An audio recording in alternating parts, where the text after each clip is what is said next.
Good morning. Good morning. Mama. Ay, Lola. Ay, wala sa mood. Good morning, guys. Ay, sorry. Maayong buntag. Nagka-cry si Mayumi. Kaya baka isipin niya, alis na naman ako papuntang work. Mamaya pa. Ha? Peekaboo! Peekaboo! Si Chico tulog pa. Hindi sila papasok ngayon kasi tapos na yung exams nila. Si Calvin naman, maaga pang pumunta sa tindahan, guys. Bumili siyang battery. Sabi niya, kaya niya daw bumili. So, pinayagan ko na para matuto naman siya. So, pinadalan ko siya ng 100. Tapos, habang naglalakad siya, minimemorize niya, AA battery. Gumagana. Mamaya, babalik din yan. Inaantay natin. Wait. Ha? Meron? Wow, ilan? 3, 2? 4? Sige, pasok ka dito. Patingin ako. Sige lang si mama na mag-close niyan. Bukas? Open mo. Sarado? Very good si Calvin. Naglakad ka sa gilid. You were walking on the side. Oh, bukas na. Be, patingin ako. Wow. Be, ubos ang pera mo eh. Ay, Everready ang binili mo oh. 4, 74 pesos oh. Bigay mo kay auntie ang sukli. 20. 20 ang sukli mo. Say sukli. Sukli. Magkano sukli mo? 20. 20. Ano pa yan? Be, bilangin mo muna. 20. Say 20. 20. Ayan, ano yan? 5. Aha, 25. Next, ano yan? Piso. Be? 20. 1. 1. So, 25 plus 1 is? 50. Oy! 25 plus 1 is 26. What's next to 25? Ma, I'm going to put this in my piggy bank. Piggy bank. Meron kasi siyang biniling laruan. Ayun oh. Bubble. Okay na. Bigay mo sa akin yung bubble mo. Ay,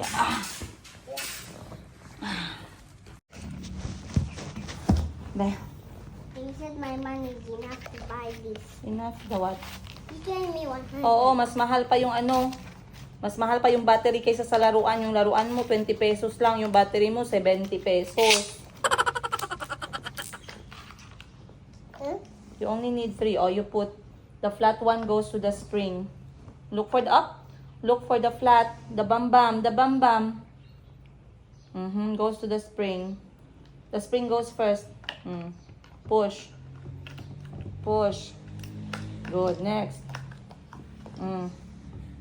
The bam-bam. Good. Up. Calvi, look first. The bam-bam goes to the spring. Where's the spring? Here. Where's the bam-bam? The bam-bam of the battery. That one, the flat one. Push mo, push. Next, last one. Dito, up.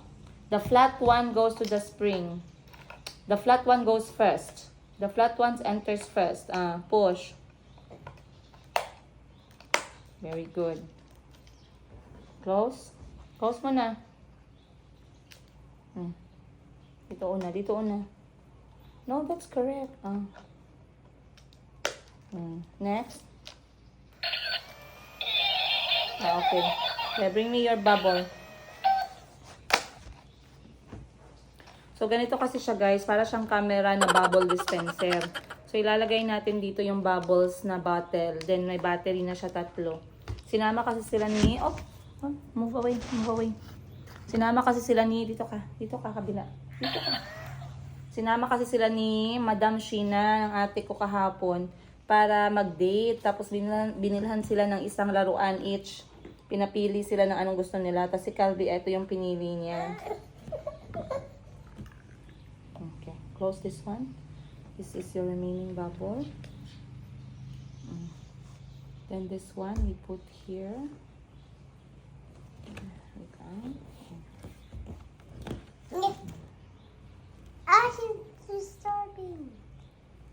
Okay lang yan.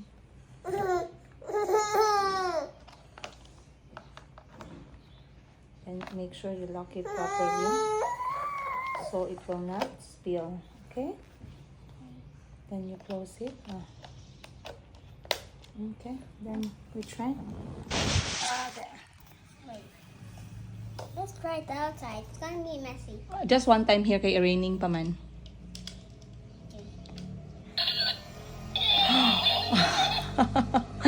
Wow, it's working. One more time here. Okay. Wow. You chose a good toy, love. Oh, so many. Show to Mayumi. Mayumi, look. You want? Not on her eyes. Maybe it will become painful. Wow. Wow, look. Wow.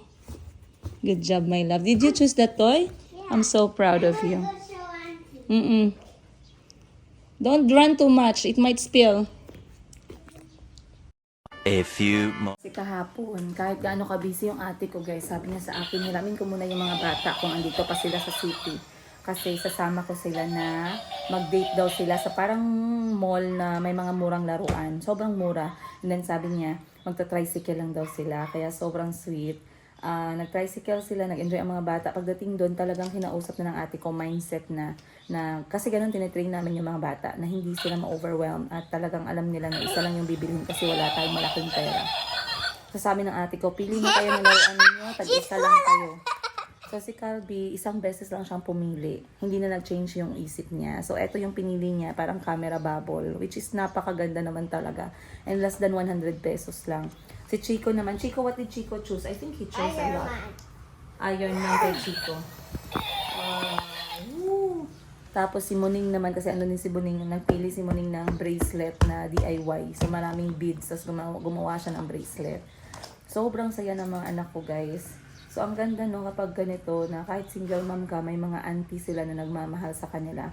Kaya kapag nagtatanong yung mga ate ko minsan anong gusto ko, sinasabihan ko lang sila na just be there for the children.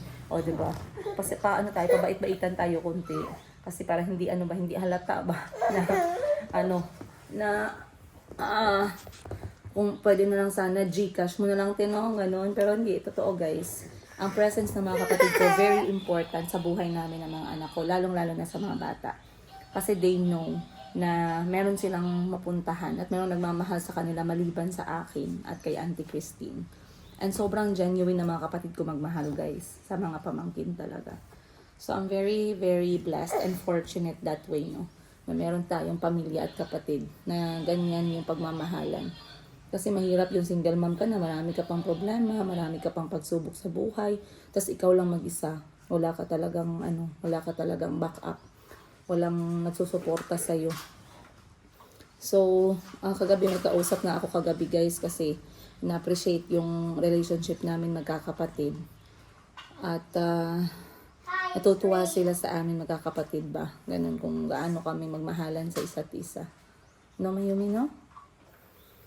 Kaya ito si Mayumi tsaka sila Calby at Chico at Kahil. Regardless guys kung may mga away yan, lagi kong pinapa-remind sa kanila na they are brothers and sisters and they only have each other talaga at the end of the day. Ayan. Wow! Guys, maulan na morning. Sa wakas inulan din kami ngayong linggo. Akala ko hindi na uulan. So we woke up when it was actually gloomy and 8:45 na ng umaga. At bigla nang bumagsak yung ulan. Doon hindi naman siya kalakasan, pero it's a good thing. It's a good thing kasi lalamig yung panahon and medyo chill. Wala din ako masyadong pressure today kasi yung mga bata ay nasa bahay lahat dahil mga tapos na ang kanilang exam. So for me, I'm going to continue with my day. Pupunta siguro ako ngayon para magbenta ng alahas, no? Mag-live selling tayo. Pero before that, gusto kong i-close. May nag-order kasi sa akin na taga USA. Kwentuhan ko kayo ng minsan tungkol dito sa aking mga international orders. So minsan napapasukan talaga tayo ng mga international customers. Dahil nga yung ating Facebook page ay medyo active naman din siya and I have access for WhatsApp. So anong nangyayari, pwede silang mag-message sa akin directly through WhatsApp. So nagkaroon ako ng customer, USA and another one, nakalimutan ko, UK ata siya. So, ang dami nilang in-order. So, kapag ganyan na mga orderan, meron naman tayong mga options for sending. Meron tayong meron tayong DHL and meron tayong FedEx. So, si DHL kasi, bakit tumigil ako pagsisend ng DHL, guys? Kasi, napapansin ko itong si DHL, ang daming issue. Ang daming issue talaga. Hindi ko alam kung saan kayo na branch, pero dito sa amin, okay naman yung branch. Mabait naman and everything yung staff. Kaso, kapag ka nagsisend, pag nakalabas na yung item, I mean, either nai-stop siya dito pa lang sa Pilipinas or hindi siya nakakapasok agad-agad sa destination. Kaya may kailangang isubmit na document, kaya merong bayad na tax, ganun. Palaging merong stress. So, hindi ko alam bakit ganyan yung kalakaran ng DHL. Basta napansin ko, kapag DHL yung gamit ko, mas mura lang naman siya ng konti. Pero 80% of the time, stress talaga siya. So, I decided to just choose FedEx all the time when it comes to international shipping. So, para sa mga customers natin dyan na taga-abroad or nakapag-order na sa atin, then taga-abroad kayo at dyan ninyo sinend, I do use FedEx talaga all the time. Mas mahal talaga siya, guys. For example, sa USA, meron tayong order sa USA, around 6 kilograms lang naman siya. Pero kasi hindi na sila sa weight nagbabase, sa volume na ng box. So regardless kung 6 kilograms lang siya, tapos kunyari yung lagayan niya ay yung 10 kg na box na volume, dun talaga sila magbe-base. So may kamahalan talaga siya, pero meron talaga akong clients na mga pumapatos dahil nga they really want to have the item. So okay lang naman, ang importante good payer yung mga customers natin kasi lahat ng transaction natin cash to cash. Ngayon merong mga customers, hindi ako nawawala ng tanong, laging tatanong sa akin, Madam, COD po ako, ganito ganyan, cash on delivery. I don't do cash on delivery kasi I don't see the essence of that kapag ka legit seller ka naman. Most of the time, yung mga nagka-cash on delivery, yung mga nagsa-start pa lang sa negosyo, yung mga naghahanap pa ng feedback ng mga tao. Okay? Yung mga gusto silang i-review na legit sila. Kasi ako, for me, at least I know for myself na legit tayo, talagang sinesend natin yung item. Wala akong problema sa cash to cash na transaction. Kasi kilala nyo naman talaga na ako'y nagbebenta, magdadalawang taon na kami sa Pilipinas. I never stopped selling then. I sell using Facebook page. Marami din nagtatanong kung may Shopee. Wala po kaming Shopee. Lahat po sa amin ay sa Facebook. Pero yun nga, ang ginagawa ko para maiwasan yung scam, I do ask my clients na mag-video call talaga bago magbayad. Kahit anong oras. One time may tumawag sa akin alas 5 ng umaga, guys. Tumunog yung phone ko. Gising na din ako that time kasi si Mayumi nga alas 5 gising na. So I woke up only to find out na it's a customer trying to call me before paying. So that's okay. Sobrang okay lang talaga yan. Wait, tumatawag yung ate ko. Oy! Ha? Oy! I-ask si Pards. Kabalo man to si Pards. About? About ato kay Mayumi. Ang toy ni Mayumi. Ang toy ni Mayumi. Okay, sige. Ask ko lang siya. Okay.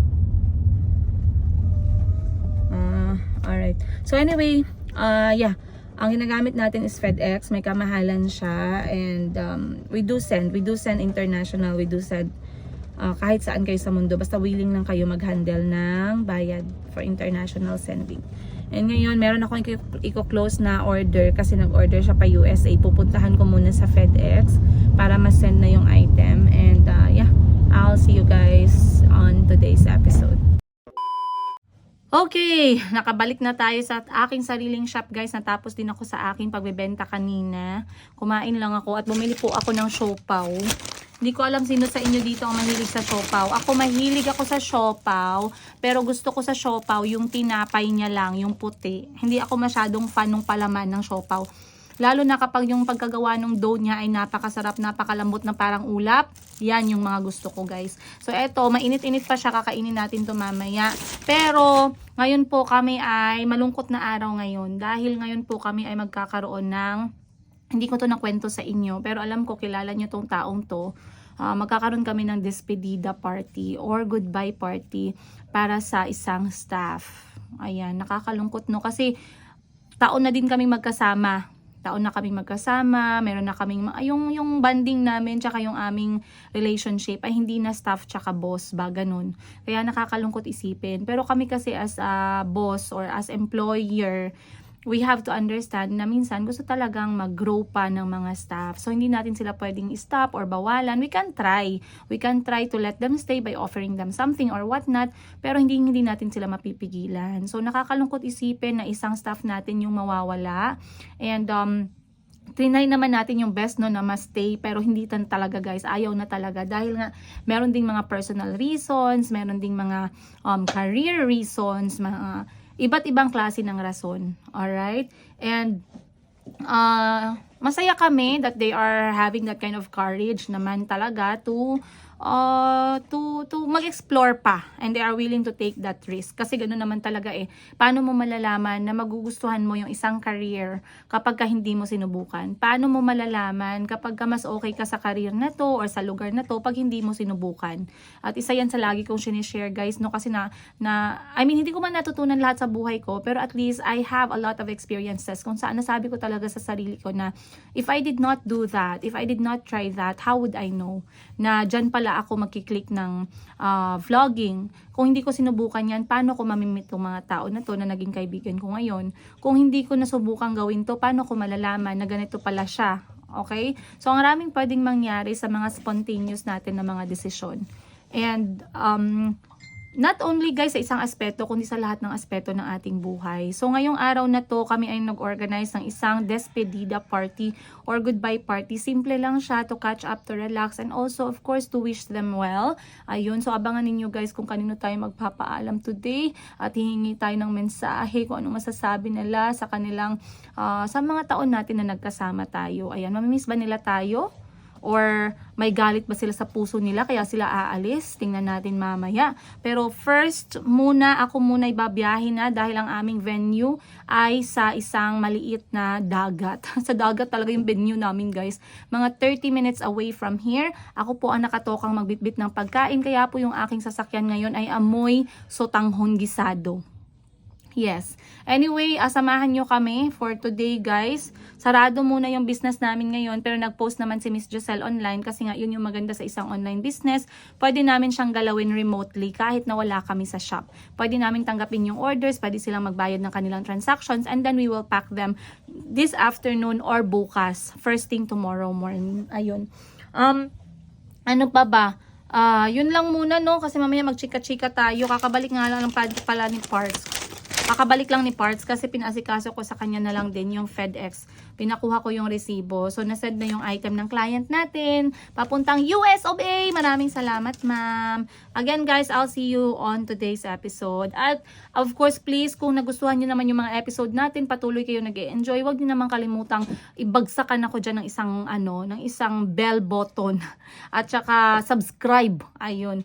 Para magkasama-sama tayo. Once again, yung aking mga videos po ay kwento ng aking buhay as single nanay sa aking 4 na kulot, half African, half Filipino kids, and also small business owner. Ngayon meron tayong boutique, and then magbubukas din tayo ng ating laba-labi or laundry shop business. Ano pa ba? Mga travel namin ng mga anak ko guys, at paano ko binabudget yung mga lakad namin para naman meron tayong i-post sa Facebook. Baka sabihin nila wala tayong budget pang gala. Ayun lang guys, I'll see you more. See ya, bye! Nandito na tayo guys. Buti na lang walang tao para na naman naming pinakyaw tong dagat. Ganito dito sa Jensan kapag ka weekdays ka pumunta, parang nagiging exclusive yung beach resort for you and you alone. Tapos yung entrance fee mura lang 100. Pero na-enjoy mo talaga yung space kasi nga walang tao. Pero pag weekend guys, ay naku. Tara dito tayo. Ay, ayan na sila. Kunyari na shock. Ay, ayan na sila. Sorry? Yeah, it's okay. I am the new, Salome. Salome Salvi. Naging porn star. Guys. Interview kasi siya ni... guys, si Ma'am Sheena, si Baby Girl. Baby Girl, si Shansai nandito. Shansai. Saudi ka. Sabi mo mag-beach tayo. Bakit yung outfit mo pang ninang ng kasal? Pang beach pala. Ang lining pa talaga. Ayusin mo yung lining sis. At nandyan si Jasmine guys, mga staff ni Ma'am Shin. Of course si Jet, nakita nyo na. Say hi to the vlog. Ganda. Ang cute naman ang scarf mo. And of course, hindi mawawala ang ating... Dancer with ang ating star of the nation. Star of the Hoy! Hoy! Mamaya, masaya ka mamaya. Ano? Asa? Walang... Okay lang. Uy, ano ka ba? Hindi ba alam ni Mama? Okay, guys. So, wow. Mama kay daddy. Si Parts na lang nagdala sa ibang gamit. Oy, naitabangan dito po ha. Ay, ayan si... Ay, bitbitin na. No, pagkadala niya sa isda.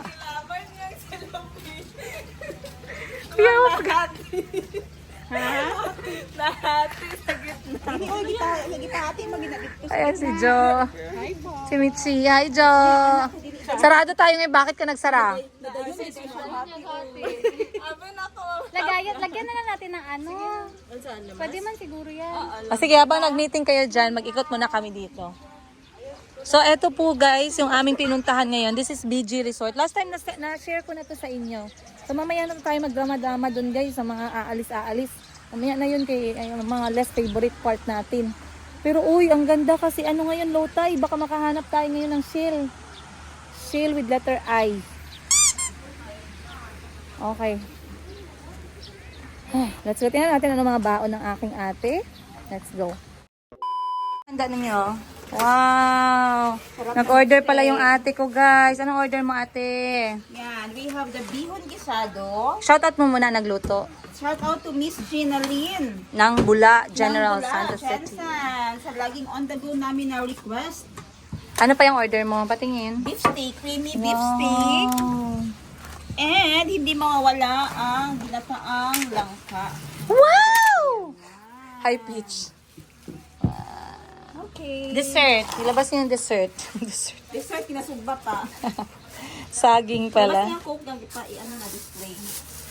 Tapos mamaya mag-open forum tayo. Anong reason ng mga tao bakit umaalis sila? May galit ba? Ganyan. Gusto kong marinig. Sama ng loob. Ano ang mga unforgettable moments mo? Galit mo? Sabihin mo na. Narinig mo yun, Giselle? Ayusin mo ang message mo. Baka mamaya, saka pa tayo mag-away. Bigyan mo si Mamshin. Ang sarap ng tinapay ka. Ayoko na. Wala sila, pagkaon na muna.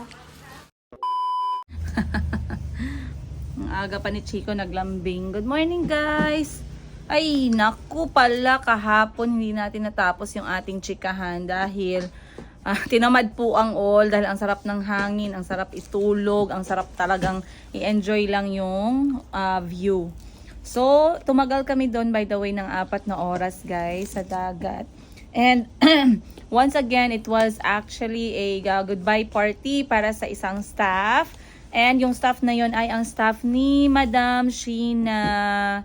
I know you've met her before sa iba nating episode. Hindi ko alam sa mga nanonood dyan. Paki-comment naman kung napansin ninyo doon si Miss Jet.